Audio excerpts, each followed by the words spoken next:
équipe, sélectionner quelques personnalités qui vont diriger la structure. Et ça s'est fait. Il y a eu 3 postes. Il y a un poste de coordonnateur, un poste de secrétaire et un poste de la mobilisation. Coordonnateur de force du changement. Nous sommes les jeunes du PPRD. Nous engageons le PPRD jusqu'à preuve de contraire. Notre camarade Jimmy Ngalassi, suivi de camarade Ardon Kabambi et de maître Seth Ilunga. Voilà. Bien sûr que oui. Bien sûr que oui. Le secrétaire permanent, d'ailleurs, ce n'est plus une démarche parce qu'il est en train de partir. Il part. Donc très bientôt, le secrétaire permanent va déposer sa démission. Donc très bientôt, je dis bien donc très bientôt, c'est-à-dire que dans cette soirée ou demain, vous allez voir, vous avez fait un tour au niveau du secrétariat permanent aujourd'hui, une activité fiasco. Ça prouve en insuffisance qu'il n'y a même pas un communiqué au niveau du secrétariat permanent. Il a appelé les membres à la résistance par rapport à quoi? Les militants sont avec nous, les jeunes sont avec nous. Les militants vont résister par rapport à quoi? La résistance, c'est dans la force du changement. La résistance du PPRD, c'est dans la force du changement.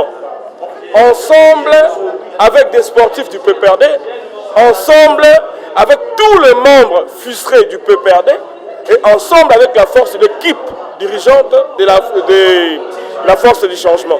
Voilà, c'est ça la force du PPRD. Il y a une démission qui est en cours. Le secrétaire permanent va démissionner.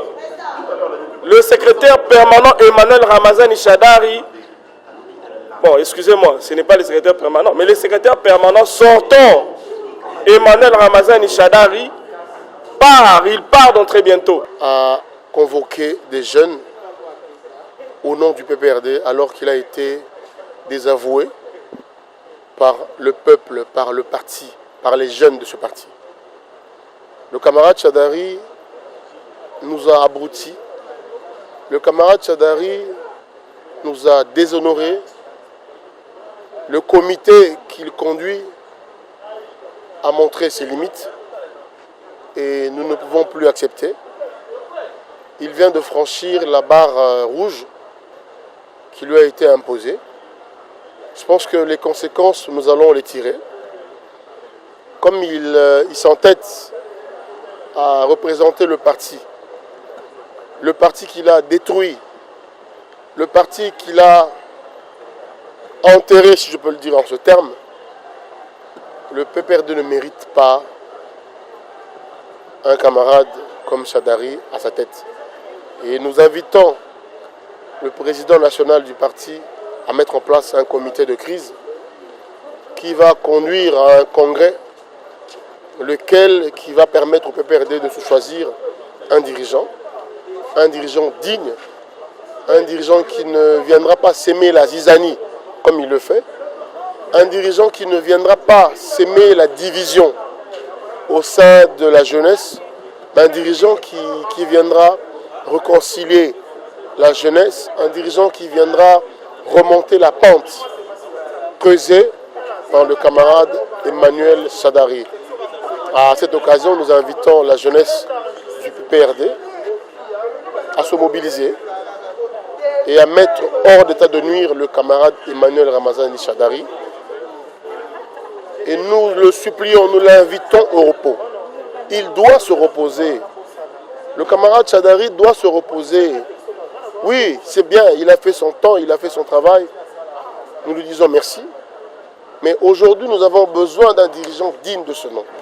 Un dirigeant digne de diriger un grand parti comme le PPRD. Un dirigeant qui va mettre ensemble tous les jeunes et les vieux autour d'un idéal. Nous n'avons pas besoin de se tirer entre les jeunes, entre le pouvoir en place. Nous, on n'a pas besoin de ça. Le camarade Chadari doit se reposer et il doit arrêter de s'entêter. Poto la kisaye ke PPRD eza clanique te, eza groupe ya bandeko ya Maniema te, mais eza parti ya ba Congolais.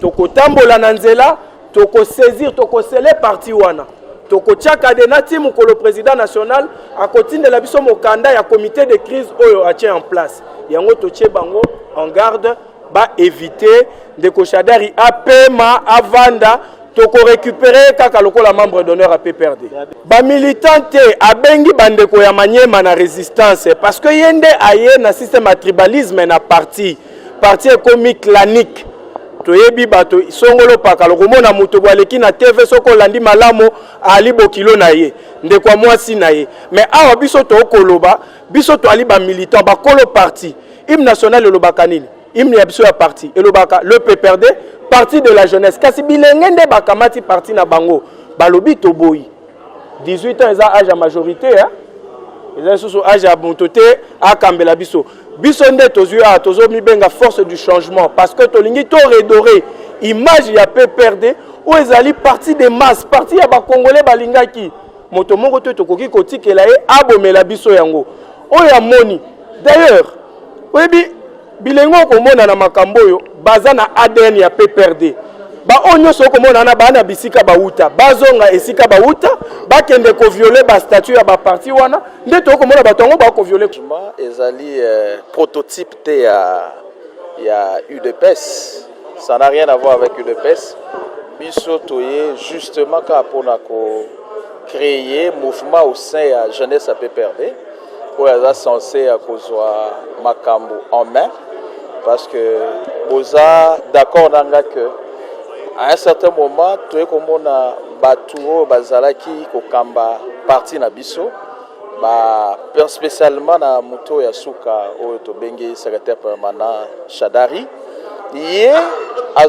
azokamba libota ya Joseph Kabila lokola et sengelité yango biso tozui initiative au sein ya Luc de Gênes tolobi que trop c'est trop papa Fotema atika bilenge oyo baza ba ambitieux baza la posa ko redorer image ya PPRD ba okako aussi ko les koleka avant pour que parti na biso ezonga na ampleur na ngwezala ki ya peu non au fait bato tomoni wana toyebani malamu na parti baza ba militants ya PPRD baza ba militants ya Luc de Gênes ce sont des militants oyo bazu bango ba mobiliser bango na ba structure yé moko créer Manyema Union a créé Manyema Wetu consort ba structure na yo wana de travailler na ba officine pour que ba bimisamo nombre réduit wana mais ce n'est pas le PPRD que nous avons connu donc pour le moment to yebika ka oki ko engager le sous-parti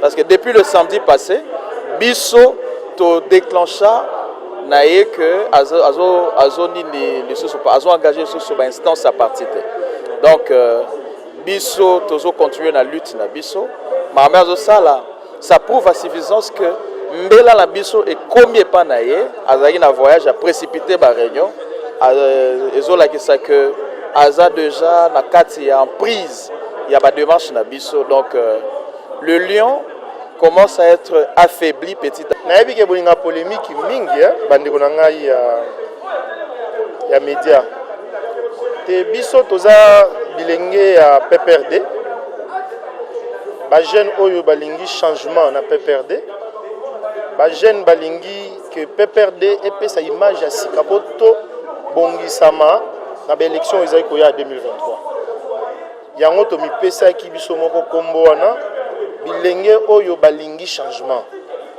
donc ko sala comparaison et ozala malamu mingi te toza bilenge ya UDPS to bilenge ya PPRD ba soldat politique ya Joseph Kabila Kabange biso combat tozo mené isa combat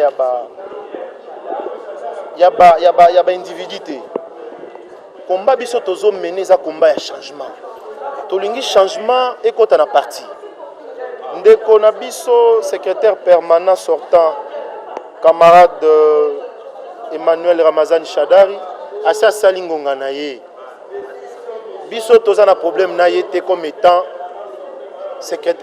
Shadari te toza na problème na fonction na ye to si to yebise ki asali tango na ye atika parti ya Kabila a nommé bato mususu pour être tout ba stratégie sik en place to kende liboso est-ce que lelo parti ya Kabila le PPR Omoni plein sale masukuna. Est-ce que omoni bilenge bazo sangana na bomoko? Non, parce que Shadari a eu une division. A un esprit moko ya ko mettre en place tribalisme na parti. Parti na biso peut perdre ou est un patrimoine commun. Ezali parti national. Non, en fait, c'est un bateau yo baza ko kumbama toujours na kosala mabe oyo kama secrétaire permanent a mesana nango. Mais pourquoi qu'on l'activité les loups? Bande konanga ya média, il fallait bobeta tout kuna na parti bomona. Ba le koti batu donc ça ba maman il fallait bateka baye baleki ngonga na bango baye na parti. Lelo bilenge oyo batel melaka batel misaka parti ya Joseph Kabila. Bazo séparation na yete. Ati o sala forcing, abimela na porte monene, ati que la biso parti, asa sali ebele, apema. Azalaki candidat na biso na élection présidentielle, azuité. Na ba jeune démocratie nyonso ba pemaka. Shadari a botama secrétaire permanent te. Biso lelo to lamuki. Comme to lingi parti na biso, toza na place ko kende te biso toza ba soda Kabila. To na parti ko kende ko adérité. Biso to changer mboka na biso. To ko apporter changement na mboka na biso en étant des kabilistes. To continue ko zala ba soda politique Kabila, to ko servir mboka na biso na idéologie wana. Alors, secrétaire permanent Ramazan Shadari, notre papa, secrétaire permanent sortant, on insiste encore, bimela na porte à Mounene, Tikela Bisso, parti, on aura toujours quelque part. Oyo bozo mono yo eza révolution. Toza bilenge oyo et moni mingi na gestion ya bakulutu. Alors, tozwa ki décision. Yako ça la mouvement na biso. Très déterminé, toza manipuler na muntute, batini biso na muntute, tolingi changement na parti. Jimmy Ngalasi, écoutez, camarade Jimmy Ngalasi aza jeune loko la biso. Alors, na lisanga nyonso organisation ezalaka. Otanga ye à tout moment ko ba Jimmy Ngalasi aza bo liboso. Non, biso nde toyebi leka liboso loba boyi. Toza na comité biso to s'organisaka. Pour être mamuto ça les a en ordre. Kamal Shadari, Bakamal baza na parti, ba jeune nyonso. Yango tozo kosenga bango ba rejoindre biso. Toza na bitumba na ba jeune na parti te. Toza na bitumba na poste oyo Kamal de Ramazan Shadari. Azoko kangama nango.